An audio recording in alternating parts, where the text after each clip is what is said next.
Good morning छात्रों। Good good morning morning sir. Sir. बच्चों, आज हम पदार्थ तथा उनकी अवस्थाओं के बारे में जानेंगे। सर, ये पदार्थ क्या होते हैं? बच्चों, पहले अपने आसपास जो वस्तुएं हैं उनके बारे में बताओ। सर किताब। सर, मेज। सही कहा तुम लोगों ने। ये मेज, किताब, कुर्सी, पेन, खुरपी, चश्मा, छाता, गिलास, ये सब वस्तुएं हैं। अच्छा, ये बताओ, क्या ये सब स्थान घेरती हैं? जी सर, ये सब स्थान घेरती हैं। बहुत अच्छे। अब ये बताओ, क्या इन सब में भार होता है? जी सर, इनमें भार भी होता है। हाँ, इनमें भार भी होता है। अच्छा, ये बताओ, क्या है हम इन्हें अपने ज्ञानेंद्रियां जैसे आँख, कान, त्वचा, जीभ, नाक द्वारा महसूस कर सकते हैं? जी सर, हम इन्हें देख सकते हैं। हम इन्हें छू भी सकते हैं। ठीक कहा तुम लोगों ने। हम इसे छू भी सकते हैं, देख भी सकते हैं और हम इनकी सुगंध को सूंघ भी सकते हैं। हम इनका स्वाद भी ले सकते हैं। इसलिए हम इन्हें अपने ज्ञानेंद्रियों से महसूस कर सकते हैं। हाँ सर। जी सर। बच्चों, ये वस्तुएं किसी न किसी पदार्थ की बनी हुई हैं।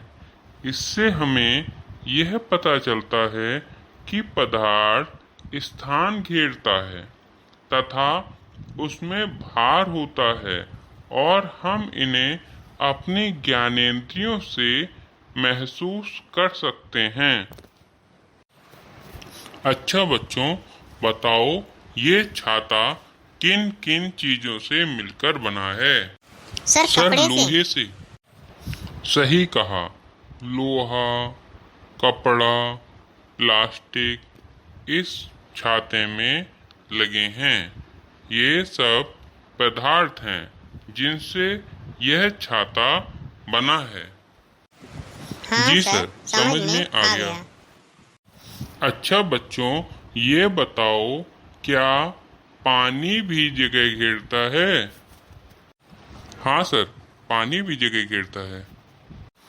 ठीक कहा, पानी जगह घेरता है और इसमें भार भी होता है। इसे हम अपनी ज्ञानेंद्रियां जैसे कि आँखों से देख सकते हैं और नाक से इसकी सुगंध सूंघ सकते हैं। हम हाथ से इसका गर्म या ठंडा है ये हम इसका पता लगा सकते हैं। अतः हम इसे अपनी ज्ञानेंद्रियों से पता लगा सकते हैं। इसलिए बताओ, ये पदार्थ हुआ कि नहीं? जी सर, ये भी एक जी पदार्थ सर, हुआ। ये भी पदार्थ है। अच्छा बच्चों, अब ये बताओ कि हवा, वायु, ये जगह घेरती है और इनमें भार होता है क्या? सर, ये तो हमें नहीं पता। अच्छा बच्चों, इसके लिए हम एक प्रयोग करते हैं। हमने एक गुब्बारा लिया, अब उसमें हवा भरी। अब आप ये बताएं, गुब्बारे में क्या परिवर्तन हुआ?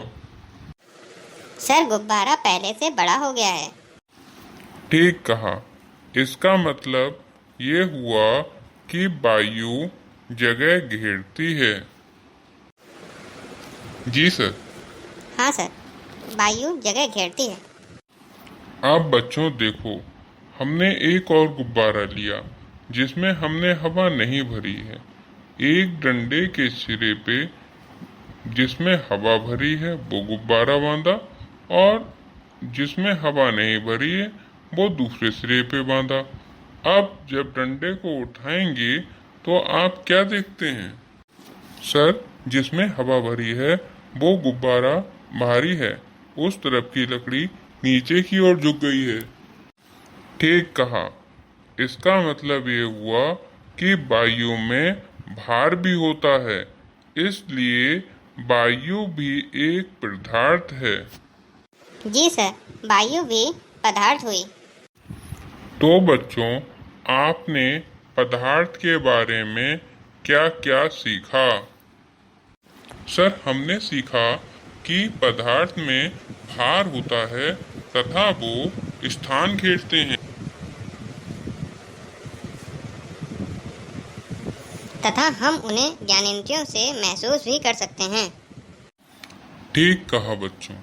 हमने जाना कि पदार्थ 3 प्रकार के होते हैं, ठोस, द्रव और गैस।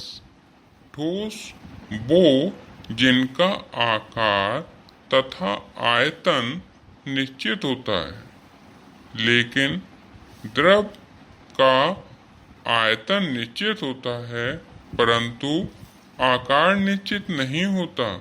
वह जिस भी बर्तन में डाली जाती है उसी का आकार ले लेती है।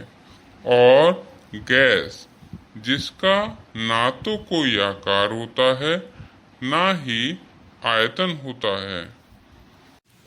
जी सर, हमें समझ में आ गया कि पदार्थ 3 प्रकार के होते हैं, ठोस, द्रव हाँ तथा सर, गैस। और हमें ये भी समझ में आ गया कि ठोस का आकार और आयतन निश्चित होता है, द्रव का आयतन निश्चित होता है लेकिन आकार निश्चित नहीं होता।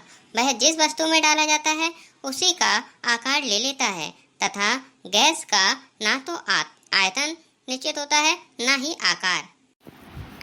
ठीक है बच्चों, अब आपको ठोस, द्रव और गैस के बारे में पता चल गया है। अब इसके आगे हम अगली कक्षा में पढ़ेंगे। Thank you sir. Thank you sir.